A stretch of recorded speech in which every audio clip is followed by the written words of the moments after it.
Bonjour à tous, merci de me recevoir chez vous pour cette vidéo.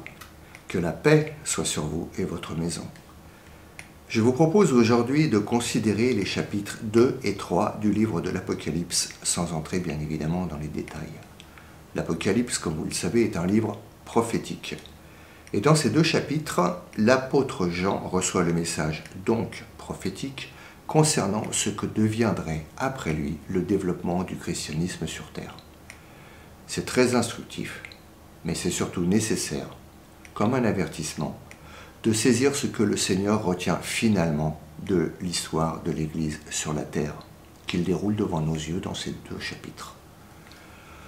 On trouve cela dans les lettres qui ont été adressées par Dieu, sous la plume de Jean, à 7 assemblées d'Asie mineure en Turquie actuelle. Le Seigneur y révèle ce qu'il pense de ces assemblées en s'adressant à ceux qui les représentent, leurs anges ou messagers, ce qui ne nous exonère pas d'être concernés. Ces messagers sont moralement identifiés aux assemblées et l'état de chaque assemblée leur est imputable et ils sont vus comme responsables.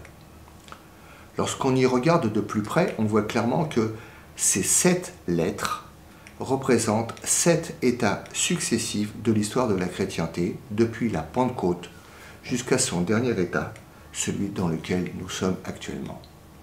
Et il est remarquable que cet ordre de succession correspond à la seule combinaison possible parmi 5040. Ainsi, les historiens les plus honnêtes et les plus rigoureux pourront reconnaître dans cette succession de noms l'évolution de ce qui a porté dans l'histoire le nom de chrétienté jusqu'à ce jour.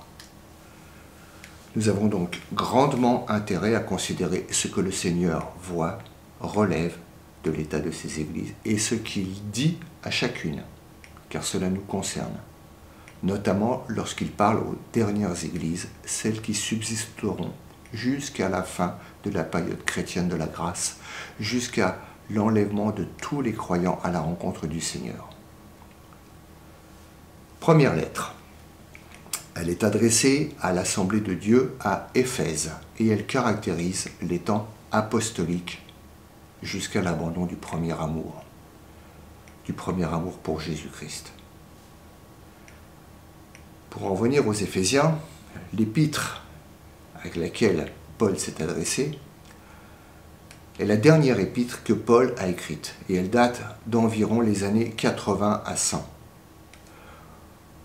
On date par ailleurs généralement l'Apocalypse entre les années 80 et 96.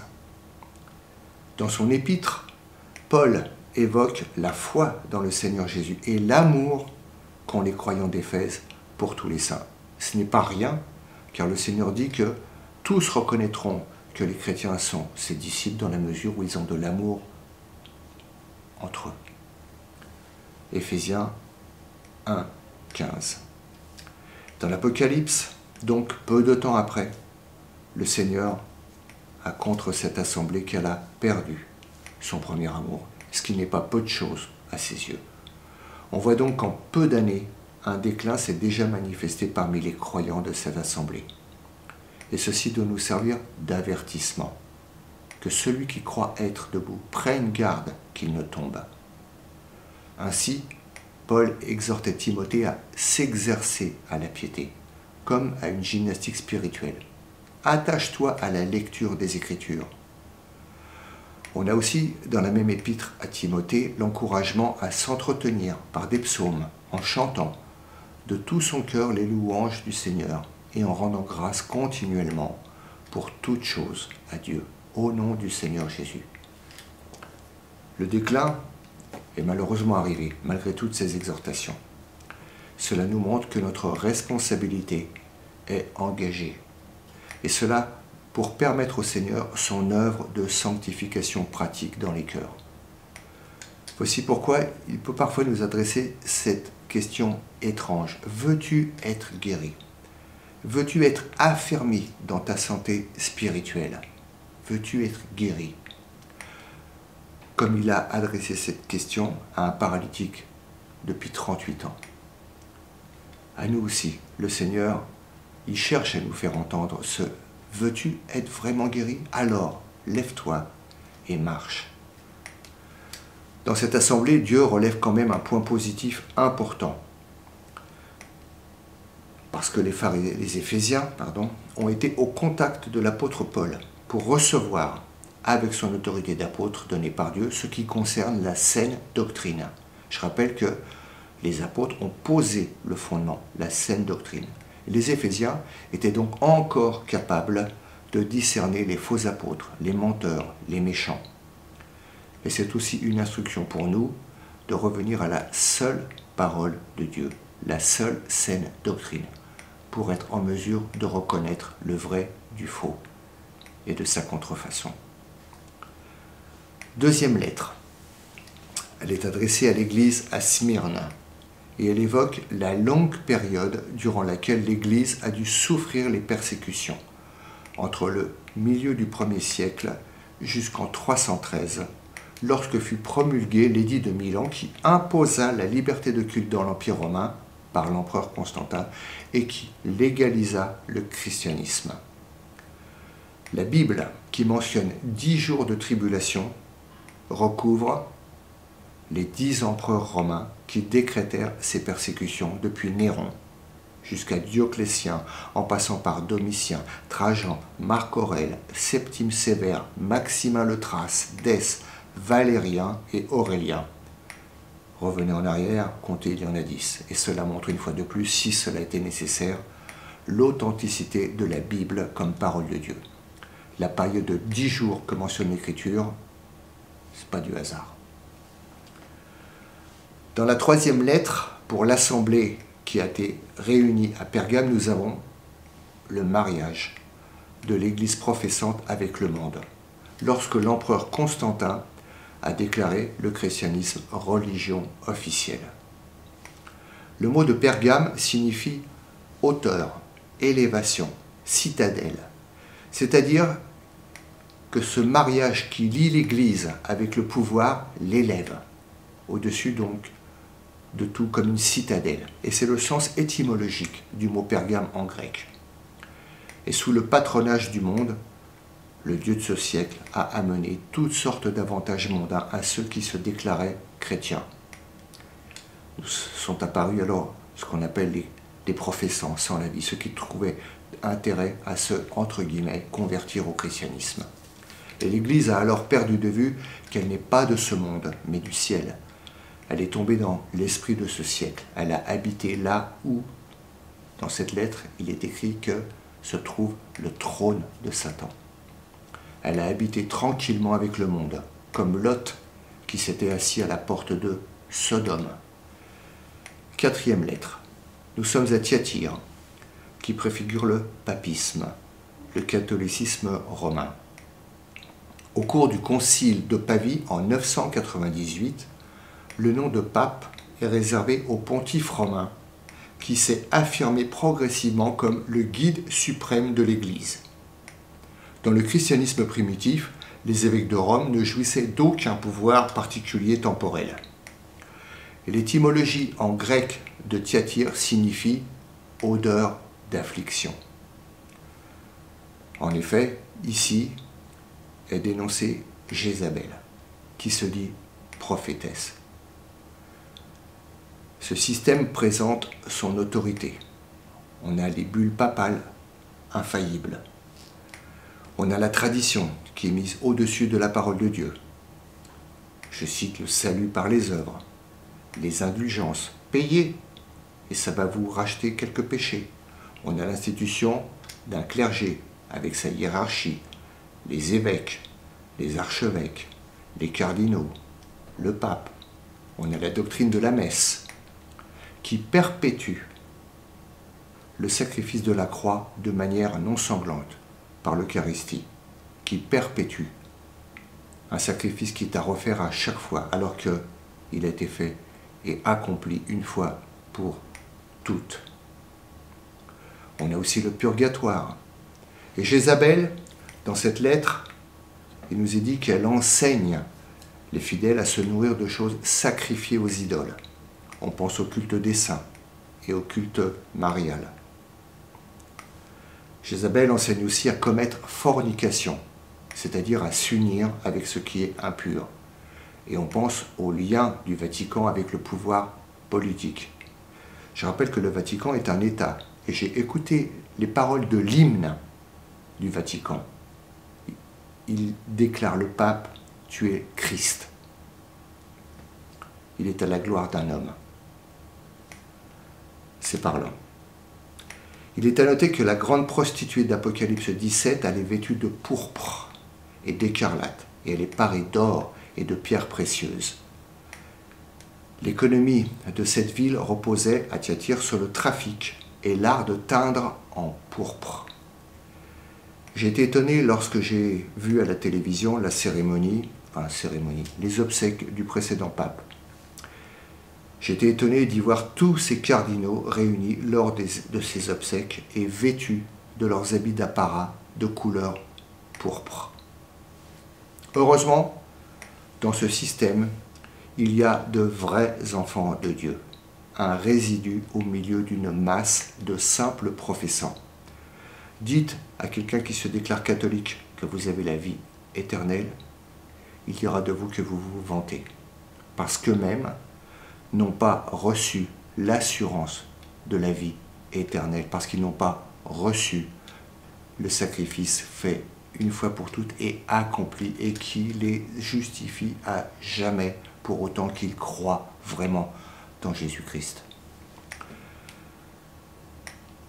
Parmi tous ces enfants de Dieu qui sont comme un résidu, le Seigneur reconnaît leur œuvre, leurs œuvres, leur foi, leur amour, leur service, et que leurs dernières œuvres dépassent même les premières. Et ces fidèles qui n'ont pas donc la doctrine de Jézabel, qui n'ont pas, se n'ont pas agenouillés devant le pape, qui n'ont pas fait allégeance à ce système, ils sont simplement appelés à tenir ferme ce qu'ils ont jusqu'au retour du Seigneur. Cela montre que ce système perdurera jusqu'au retour du Seigneur. On comprend donc avec cette information que les églises qui suivent Thyatire, à savoir Sardes, Philadelphie et Laodicée, eh bien, demeureront jusqu'à la venue du Seigneur. L'esprit qui les caractérise demeureront et se côtoieront jusqu'à cet enlèvement des saints, de tous les vrais croyants. 5e lettre.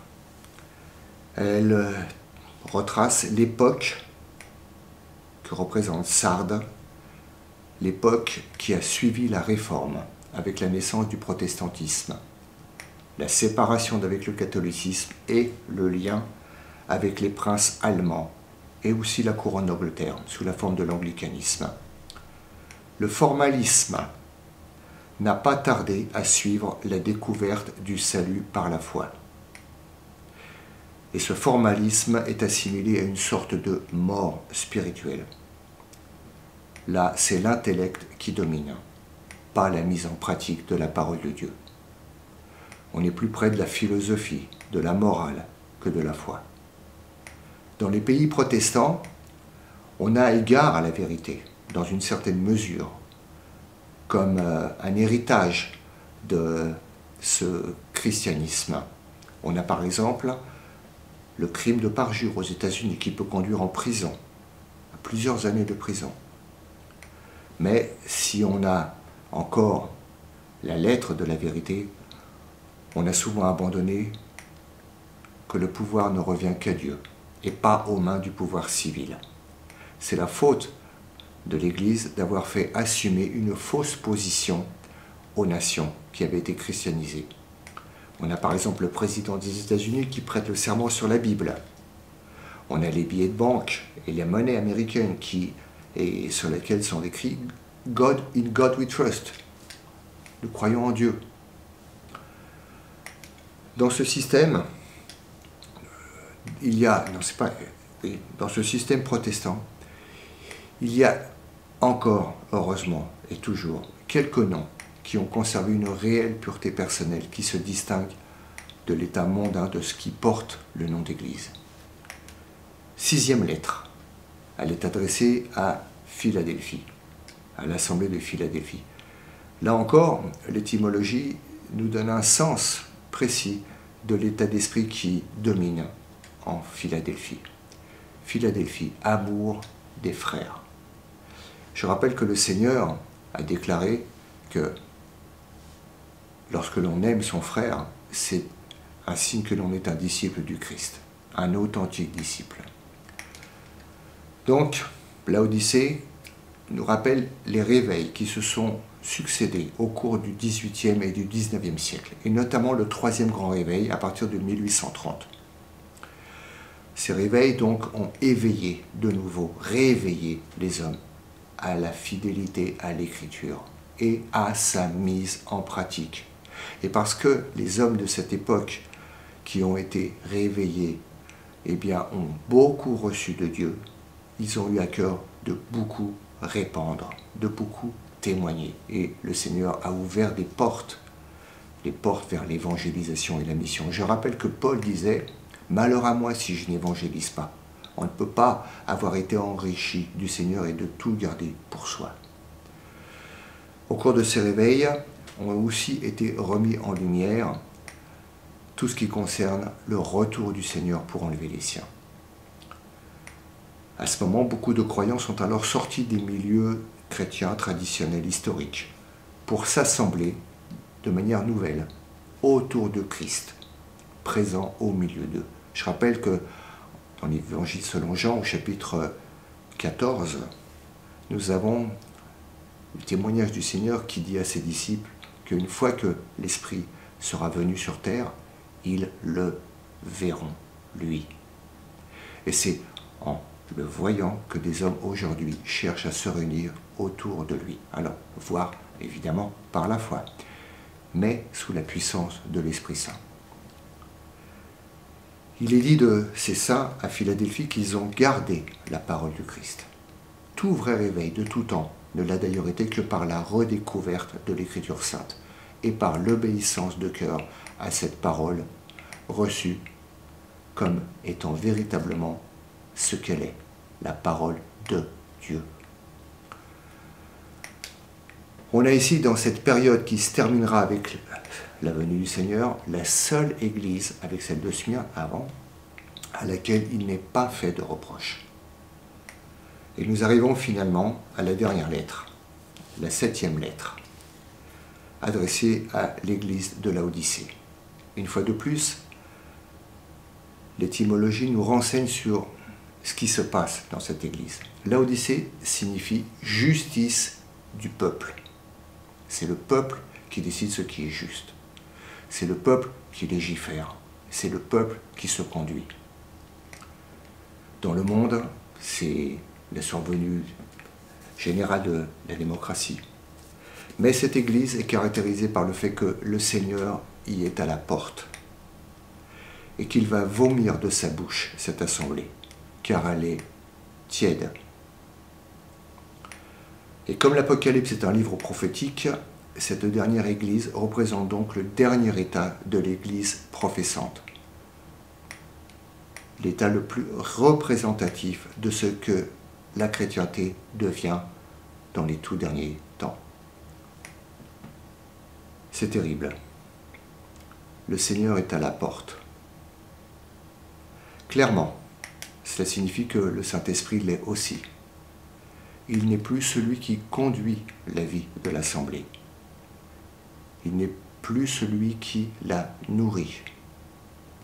Nous n'avons plus affaire qu'à des individus, parmi tous ceux qui se réunissent en dehors de lui, dans des systèmes religieux. La chair a pris la direction, la chair religieuse. La liberté de l'esprit est remplacée par l'organisation humaine des réunions. Et ça les fait parfois ressembler à des spectacles. Il y a de la musique, il y a des lumières, parfois des one-man shows. On y met de l'humour. En fait, on cherche à attirer les gens, à plaire aux hommes. Comme dans la démocratie. On cherche à plaire, pour rassembler, pour attirer. Dans ces églises, spectacles, on est réduits à se réunir comme spectateurs autour d'un pasteur ou de sa prédication. On cherche à plaire aux hommes, à être en phase avec son époque, dans le confort. On met de côté le tranchant de l'épée de l'esprit et on accueille des hérésies. On appelle les pensées qui viennent de Dieu des opinions. L'onction, le discernement d'esprit est absent. Il y a un aveuglement terrible. On se croit riche alors qu'on est pauvre et aveugle et nu. On a complètement perdu de vue ce que signifie vivre de Christ en étant conduit par le Saint-Esprit dans l'obéissance de la foi. Et on ne se repent plus de cette indépendance de Dieu. On n'en est même pas conscient. Car si le Seigneur est à la porte des cœurs, cela veut dire aussi que les cœurs sont à la porte de la vie de résurrection de Jésus. On n'a que des mots. On n'a pas le Saint-Esprit qui donne la substance de tous ces mots. Et considérons combien est nauséabond cet esprit laodicéen pour que le Seigneur en arrive à dire qu'il va vomir cette Église. Depuis Thyatire, l'esprit des églises qui suivront se maintiendra donc jusqu'à la fin de la période de la grâce. Et Laodicée sera la plus représentative, ce que je viens de dire. Et l'apostasie s'installera même à grande vitesse, et dans le monde, et dans l'Église. Plusieurs apostasieront de la foi. Aujourd'hui, au XXIe siècle, devant les hommes, il y a deux grands systèmes ecclésiastiques. Le système catholique, comprenant l'Église orthodoxe et trouvant son expression extrême dans Rome, et le système protestant, qui englobe des églises nationales. On a par exemple l'Église protestante luthérienne de Norvège jusqu'en 2021. Plus maintenant, ça montre l'avancée de l'apostasie. On avait l'Église de Suède jusqu'en 2000. On a encore l'Église nationale du Danemark. Puis on a les sectes dissidentes, les méthodistes, les calvinistes, les anabaptistes, les pentecôtistes, les églises évangéliques, etc., etc. Tous ces petits systèmes.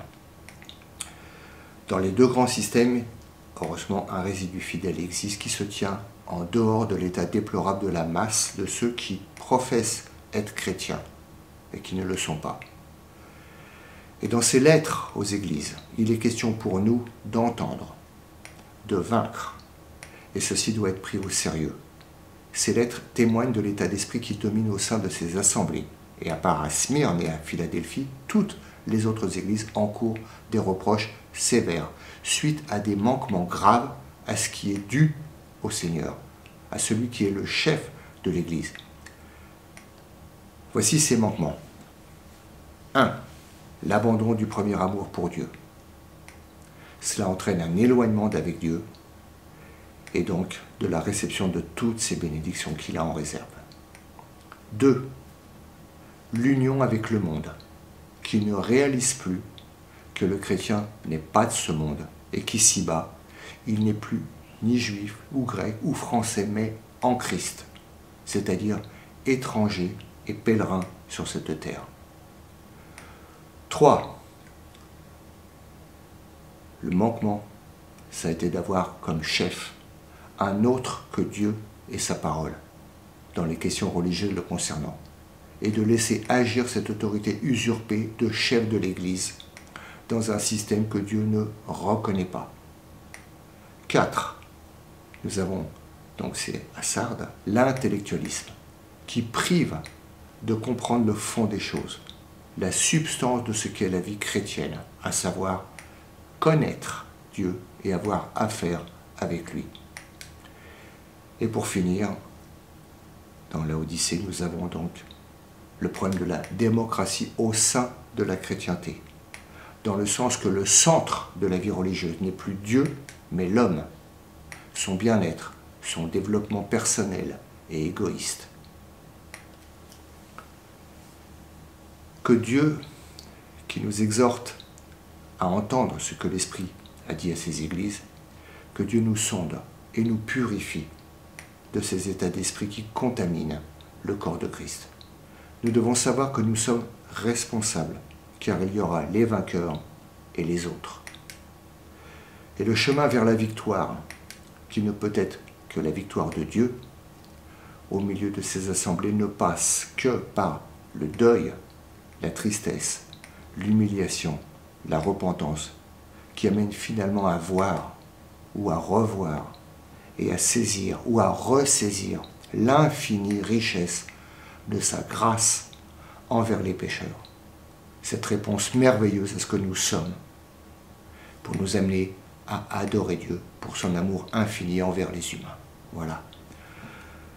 J'espère que cette vidéo ne vous aura pas découragé, mais vous aura appelé à vous nourrir de Christ pour échapper à tous ces maux qui donc ont contaminé le corps de Christ. Voilà, je vous souhaite une bonne fin de journée. Je vous dis à plus tard pour une nouvelle vidéo.